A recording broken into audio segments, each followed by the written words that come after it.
ଇ କେଓସି କରିବା ପାଇଁ ମୁଁ ଚାଲିଲି ଡିଲର ପାଖକୁ ଦେଖିବା ଇ କେଓସି ହୋଇପାରୁଛି କି ନା ହେଉଛି। ମୁଁ ତ ଓଡ଼ିଶା ବାହାରେ ଅଛି ନା, ସେଇଥିପାଇଁ ଇ କେଓସି କରିବା ପାଇଁ ଯାଉଛି। ତ ଦେଖିବା ଆମ ସରକାର ଯେଉଁ କରିଛନ୍ତି ମୋହନ ସରକାର ସେଗୁଡ଼ା କେମିତି ହେଇପାରୁଛି, ବାହାରେ ଥିଲେ ହେଇପାରୁଛି କି ନାହିଁ ହେଉଛି ଦେଖିବା ଟ୍ରାଏ କରିବା।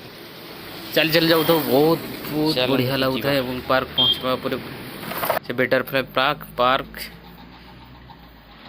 ଦେଖିବା ପାଇଁ ବହୁତ ସୁନ୍ଦର ଲାଗୁଥାଏ। ଦେଖ ଏଇ ଜାଗାଟି ତ ବହୁତ ବଢ଼ିଆ ଲାଗୁଥାଏ। ଏଇଟା ବଟରଫ୍ଲାଏ ପାର୍କ, ସେକେଣ୍ଡ ସାଇଡ଼୍ଟା ହେଉଛି ହରିଣ ପାର୍କର ବହୁତ ବଢ଼ିଆ ନଜାରା ଦେଖାଯାଉଥାଏ। ଦେଖନ୍ତୁ ଏଇଟା ହେଉଛି ବଟରଫ୍ଲାଏ ପାର୍କ, ଆଉ ସେକେଣ୍ଡ ସାଇଡ଼୍କୁ ରହିଲା ଏପଟକୁ ଆପଣମାନଙ୍କୁ ଦେଖେଇବି। ଏଇଟା ହେଉଛି ହରିଣ ପାର୍କ। ଏଇଟା ବହୁତ ବଢ଼ିଆ ଦେଖାଯାଉଛି। ଭିତରକୁ ତ ପଶିନି, ମୁଁ ବି ବାହାରକୁ ଯାଉଛି କାହିଁକି କେୱାସି କରିବା ପାଇଁ ଯାଉଥିଲି। ତ ଏଇଟା ବଟରଫ୍ଲାଏ ଫ୍ରଣ୍ଟ ରହିଲା, ବହୁତ ବଢ଼ିଆ ଦେଖାଯାଉଥାଏ। ଇ କେୱାସି କରିବା ପାଇଁ ମୁଁ ଆକ୍ଚୁଆଲି ଦେଖିନଥିଲି, ତ ମୁଁ ବଟରଫ୍ଲାଏ ପାର୍କ ପାରିକି ପୁଣି ଆଗକୁ ଚାଲି ଯାଇଥିଲି। ଏଇଟା ନଦୀ ପାର କରିକି, ତ ନଦୀର ସିନେରୀ ବି ବହୁତ ବଢ଼ିଆ ଦେଖାଯାଉଥାଏ, ବହୁତ ସୁନ୍ଦର ଲାଗୁଥାଏ। କିନ୍ତୁ ମୋର ସୁନ୍ଦର ଦେଖାଯାଉଛି କେୱାସି କରିବା କାମ, ନଦୀଟିଏ। ତ ସିନେରୀ ବହୁତ ଭଲ ଥିଲେ ବି ମୁଁ ରିଲ୍ 2ଟା ବନେଇଛି। ଏବଂ ଆଗକୁ ମୋର ଯେହେତୁ ମୁଁ ଦେଖିନି କେୱାସି କରିବା ପାଇଁ ଯାଉଛି, ଅଫିସ୍ କେଉଁଠି ଅଛି ଦେଖିନି, ସେଇଥିପାଇଁ ମୋତେ ଟିକେ ଅଡ଼ୁଆ ଲାଗୁଥାଏ, ଏତେ ଭିଡ଼ିଓ ବନେଇ ପାରୁନଥାଏ। ଉପରକୁ ତ ଦେଖିଲା ମୋର ଲକ୍ଷ୍ୟ ଥାଏ କେୱାସି ବେଳକୁ କରିବି, କିନ୍ତୁ ଭିଡ଼ିଓ କେମିତି ବନେଇବି। ସିନେରୀ ତ ବହୁତ ବଢ଼ିଆ ଲାଗୁଥାଏ, ମାନେ ଦେଖି ଦେଖି ରହିଯିବି ବୋଲି। ଦେଖନ୍ତୁ ବହୁତ ବଢ଼ିଆ ପଛ ସାଇଡ଼୍ ବି ଏମିତି ଦେଖି ଦେଖି ମୁଁ ଚାଲିଛି। କାହିଁ ଫୁଲ ବାହାରି ଆଗକୁ ଆସିଲେ ଆକ୍ଚୁଆଲି ସେପଟେ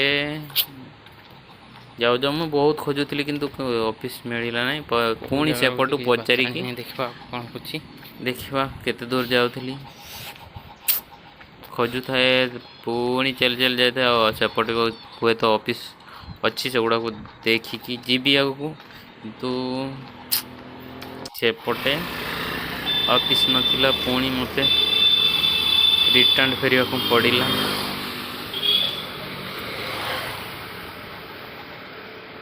ଖରା ବି ଏତେ ବି ଦେଉଥିବାରୁ କିଛି ଖରାର ପ୍ରଭାବ ପଡ଼ୁନଥାଏ, କାହିଁକିନା ଏତେ ଗଛ ଅଛି ଚାରିପଟେ, ରାସ୍ତା ଚାରିପଟେ, ଆଉ ମାନେ ଦେଖିବା ପାଇଁ ଏତେ ସୁନ୍ଦର ଲାଗୁଥାଏ। ଚାରିପଟେ ବଢ଼ିଆ ଛୋଟ ଛୋଟ ପାର୍କ ତିଆରି କରିଦେଇଛନ୍ତି, ଆଉ ଗଛ ଗୁଡ଼ା କେମିତି ଦେଖାଯାଉଛି ଦେଖନ୍ତୁ, ବହୁତ ବଢ଼ିଆ ବଢ଼ିଆ। ତ ଖରା ବି ନ ଲାଗୁଥାଏ ଏବଂ ମାନେ ଭଲ ବହୁତ ଲାଗୁଥାଏ ଚାଲିବା ପାଇଁ, ଆଉ ଦେଖିବା ଠିକ୍ ପାଇଁ ବହୁତ ଅଛି। ସୁନ୍ଦର ଲାଗୁଥାଏ। ତ ବହୁତ ଖୁସି ଲାଗୁଥାଏ। ମୁଁ ଚାଲିଥାଏ ଧୀରେ ଧୀରେ, ଯେମିତି ପାର୍କରେ ବୁଲିଲା ଟାଇପ୍ର ଲାଗୁଥାଏ, ବହୁତ ମଜା ଲାଗୁଥାଏ। ତ ପୁଣି ରିଟର୍ଣ୍ଣ କରି ଏଇସବୁ ଆସୁଛି। ଯେତିକି ଦୂର ଯାଇଥିଲି ପୁଣି ସେତିକି ଦୂର ଆସିଲି, ମିଳିନଥିଲା, ସେଇଥିପାଇଁ ପୁଣି ଘୁରି ଘୁରି ଆସିଲି। ମାନେ ଚାଲିବା ପାଇଁ ବହୁତ ବଢ଼ିଆ ଲାଗୁଥାଏ। ତାପରେ ଏ ଭିତରେ ଭର୍ତ୍ତି ହେଇଯାଇଥିଲି, ଦେଖିବା ବେଳକୁ ଏ ପଟେ ଯାଇକି ପଚାରି ରିଟର୍ଣ୍ଣ ଆସିଲି। ସିନେରୀ ବହୁତ ବଢ଼ିଆ ଲାଗୁଥାଏ। ଖରା ଦେଲେ ବି ଖରା ଲାଗୁନଥାଏ, କାହିଁକିନା ଚାରିପଟ ଗଛ ହିଁ ଗଛ ଅଛି, ରାସ୍ତା କଭର୍ ହେଇକି ଅଛି। ଦେଖନ୍ତୁ ଛାଇ ଚାଲି ଚାଲି ଯିବାକୁ ବହୁତ ଭଲ ଲାଗୁଥାଏ। ଜଙ୍ଗଲି ପାର୍କ ବଢ଼ିଆ ଲାଗୁଥାଏ, କିନ୍ତୁ ଜଙ୍ଗଲ ଏରିଆଟେ ହିଁ ଯିବା ଛାଇରେ ବହୁତ ବଢ଼ିଆ ଲାଗୁଥାଏ, କିନ୍ତୁ ଖରା ଲାଗୁନଥାଏ। ପୁଣି ରିଟର୍ଣ୍ଣ ଆସିଥିଲି, ଯେଉଁଟା ଦେଖୁଥିଲି ଫାର୍ଷ୍ଟ ଟାଇମ୍ ହରିଣ ପାର୍କ, ବହୁତ ବଢ଼ିଆ। ସେକେଣ୍ଡ ପୁଣି ଏଇଟା ରିଟର୍ଣ୍ଣ କରି ପୁଣି ବାହାରିଲି। ଏଠୁ ପାର ହେଇକି ପୁଣି ଚାଲିଲି ଯେଉଁଠୁ କି ମୁଁ ଷ୍ଟାର୍ଟ କରିଥିଲି, ସେଇ ଜାଗାରେ ହିଁ ଅଫିସ୍ଟା ଥିଲା। ବସ୍ରେ ଓହ୍ଲେଇକି ଯେଉଁଠି ଯାଇଥିଲି, ମୁଁ ଏତେ ଦେଖିନଥିଲି।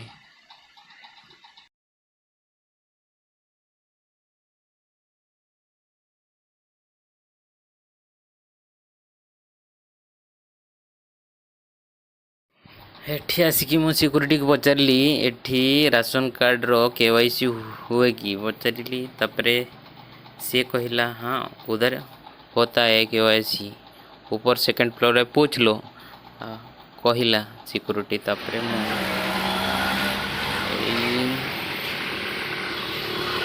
ଯାଇକି ମୁଁ ଭିତରକୁ ଗଲି।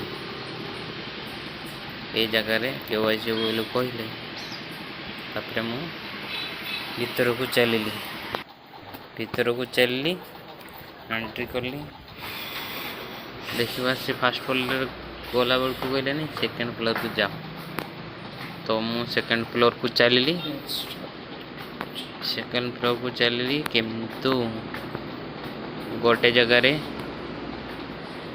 पचारि जी आज KYC हो पार कि नहीं किंतु आज कहले नहीं बुधवार आउ शुक्रवार को KYC हुए कहले ठीक अच्छे ताले से मुझे डायरेक्ट चेकिंग कली जे ये बोर्ड रे भी लिखा है जे KYC बुधवार आउ शुक्रवार को KYC करा जाउछि तो मो काम तो हो पारा नहीं तापर दुखरे पुणी फेरिली जोठी जाइथिली पुणी हो पारा नहीं बहुत मन दुखरे पलि आसिली पुणी रिटर्न फोन जगटा तो जानीपारी किंतु KYC करि पारिली नहीं राशन कार्ड पुणी रिटर्न पलि आसिली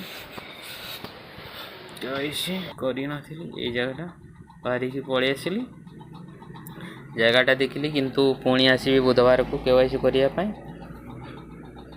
मत लगुच ओडिशा को न गले भी हो जाए KYC तो देखा सेकेंड थर पुणी आसवाई पड़ो ये जगह को KYC करने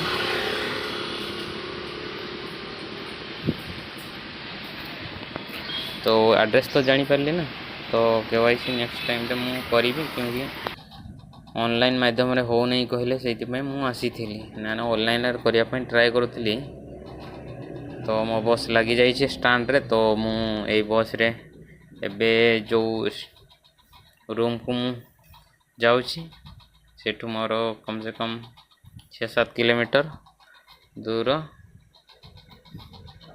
मो रूम तब आसली पुणी बस मो चलला